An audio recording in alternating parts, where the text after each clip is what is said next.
નમસ્કાર વિદ્યાર્થી મિત્રો, હું બધીકા હિમાની ફરી એક વખત સ્વાગત કરું છું આપનું ફંક્શનલ લેક્ચર 4 માં. આજે આપણે સેક્શન સી ના ક્વેશ્ચન નંબર 3 ની ચર્ચા કરવા જઈ રહ્યા છીએ, જે તમને એક્ઝામમાં કંઈક આવા ટાઇટલ સાથે પૂછવામાં આવ્યો હશે. જોઈએ. Complete the sentence choosing the correct option focusing on the function in the brackets. આનું જે વેઇટેજ છે એ 3 માર્કનું રહેશે. આપણે અગાઉ જેમ ચર્ચા કરી એ પ્રમાણે ફંક્શન બેઝડ તમને ટોટલ 9 માર્ક્સ કવર થશે. જો તમારે ફંક્શન્સ ક્લિયર હશે તો પોસિબિલિટી છે કે તમને 9 માર્ક પૂરેપૂરા મળે. જો તમે અમારા ફંક્શનના બધા જ વિડીયોઝ પહેલેથી છેલ્લે સુધી જોયા હશે તો એ તો ખાતરી જ છે કે તમને 9 માર્ક મળવાના છે. તો આવા ને આવા ઇન્ફોર્મેટિવ વિડીયોઝ જોવા માટે અમારી યુટ્યુબ ચેનલને સબસ્ક્રાઇબ કરવાનું ભૂલતા નહીં. તો ચાલો આપણે એક પછી એક ક્વેશ્ચન જોઈએ. પહેલો ક્વેશ્ચન જોઈએ. ધ સ્કૂલ શું છે? પ્લેસ. તમને એવી રીતે બ્રેકેટમાં ફંક્શન આપેલું હશે જેના આધારે તમને નીચે ઓપ્શન હશે અને જેમાંથી તમારે આન્સર ગોતવાના હશે. આજે આપણે સેકન્ડ લેક્ચરમાં ભણ્યા હતા સમથિંગ કાઇન્ડ ઓફ ધેટ જ આ છે. હવે જોઈએ. ધ સ્કૂલ પ્લેસને ડિસ્ક્રાઇબ કરવાની છે તો ઇટ ઇઝ ક્લોઝડ ટુડે. આ તો ડિસ્ક્રાઇબ નથી કરતું. Is build with red brick. School જે છે એ રેડ કલરની બ્રિક્સ એટલે ઈંટથી બનેલી છે and has a beautiful garden. અને સ્કૂલમાં એક સુંદર મજાનો બગીચો છે. હા, તો આ જે ઓપ્શન છે એ જગ્યાને વર્ણવે છે. તો અહીંયા આપણો આન્સર થશે option number B, the boy. હવે અહીંયા છોકરાને પર્સન, ઓકે, પર્સનને ડિસ્ક્રાઇબ કરવાનો છે તો the boy is laughing loudly. આ પણ ડિસ્ક્રાઇબ નથી કરતા. ઇઝ ટોકિંગ, એ પણ ડિસ્ક્રાઇબ નથી કરતા. હુ ઇઝ વેરિંગ, બોયને ડિસ્ક્રાઇબ કરવાનો છે. પર્સનને ડિસ્ક્રાઇબ કરવાનું છે તો એવો છોકરો કે જેણે બ્લુ કલરનો શર્ટ પહેર્યો છે તે મારો ભાઈ છે. તો અહીંયા આપણો આન્સર થશે સી, ધ બેગ. બેગ શું છે? થિંગ. ઓપ્શન આપ્યો છે, બ્રેકેટમાં આપ્યું છે તમને ડિસ્ક્રાઇબિંગ થિંગ, વસ્તુનું વર્ણન કરવાનું છે. તો is full of books? No. Has been stolen by thief? No. Is on the table? No. With a blue strap belongs to me. Bag પણ કેવું બેગ? જેના સ્ટ્રેપ્સ છે એ બ્લુ છે, જે મારું બેગ છે. તો અહીંયા આપણો આન્સર થશે ડી. અનપ્લગ the mixture. અહીંયા તમને પ્રોસેસ બતાવવાની છે. અનપ્લગ એટલે શું? પ્લગ જ્યાં હોય ત્યાંથી કાઢવો. તો મિક્સચરને અનપ્લગ કરો. હવે પ્રોસેસ ડિસ્ક્રાઇબ કરીએ. Which is not used? નહીં.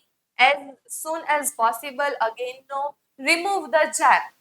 પહેલા મિક્સચરને અનપ્લગ કરો, પછી એનો જાર કાઢો અને પછી એને વોશ કરો અને પછી એને વાઇપ કરો. તો આ શું બતાવે છે? આખી પ્રોસેસ બતાવે છે.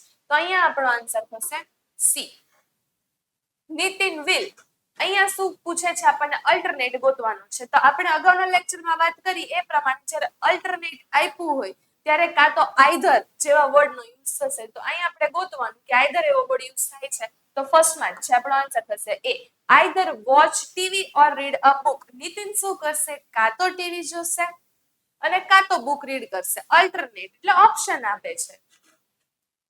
કિરણ, હવે એક્શન ડિસ્ક્રાઇબ કરવાની છે, ક્રિયા ડિસ્ક્રાઇબ કરવાની છે. Is good boy? No. Usually studies in the morning? No. Will come home at 7 PM? Again no. ક્રિયા દર્શાવવાની છે તો અહીં આપણો આન્સર થશે ડી. કેવી રીતે? Has been studying. વર્બ થશે સ્ટડીંગ પ્લસ આઈએનજી. જ્યારે આપણે આની કી સમજતા હતા ત્યારે આની કી કઈ કેવી હતી? એક્શન માટે વર્બ પ્લસ આઈએનજી નું ફોર્મ હતું. તો અહીંયા આપણી કન્ડિશન ફૂલફિલ થાય છે અને આને આખું જોઈએ તો સમજીએ. Has been studying since morning. ક્રિયા બતાવે છે કિરણ સવારથી ભણે છે. તો અહીંયા આપણો આન્સર થશે ડી. ધો હી ઇઝ રીચ. કોન્ટ્રાસ્ટ બતાવવાનો છે. એ રીચ છે છતાં પણ શું? He is my neighbour? No. He has been lost lot of money? No. He is not happy. એ ખુશ નથી. અમીર હોવા છતાં પણ એ ખુશ નથી. તો અહીંયા આપણો આન્સર થશે C. In the jug. Inquiry કરવાની છે as a nature. There is some water. હવે જુઓ, અહીંયા ક્વેશ્ચનમાં તમને લાસ્ટમાં ક્વેશ્ચન માર્ક આપ્યો છે તો એના ઉપરથી તમને સૌથી પહેલા એક વસ્તુ સમજી જવી જોઈએ કે જે કોઈ તમને પ્રશ્ન પૂછવામાં આવે છે તો આપણે અગાઉના લેક્ચરમાં WH વર્ડ્સ WH ક્વેશ્ચનની વાત કરેલી છે, જેમાંથી તમે જોઈ શકો છો કે અહીંયા આપણો ઓપ્શન સી છે એ પ્રશ્ન પૂછે છે how much water is there, કેટલું પાણી છે, તો અહીંયા આપણો આન્સર થશે C. You won the match exchanging pleasantries એટલે આપણે માનો કે કોઈને ગ્રીટિંગ કરતા હોય, જેમ કે આપણે કોઈ નવા વ્યક્તિને મળીએ તો આપણે પૂછીએ કેમ છો, કેવું ચાલે છે, તો એને કહેવાય એક્સચેન્જિંગ પ્લેઝન્ટરીઝ. તો નીતિને મેચ જીતી, તો એના માટે સામેથી કોઈ જવાબ આપે છે કે કોંગ્રેચ્યુલેશન્સ, એ એને ગ્રીટ કરે છે. Ratan has been point of time, અહીંયા ટાઈમ બતાવવાનો છે કે રતન શું કરે છે, watching verb plus ING TV since 6 o'clock. Ratan જે છે એ 6 વાગ્યાથી ટીવી જોવે છે.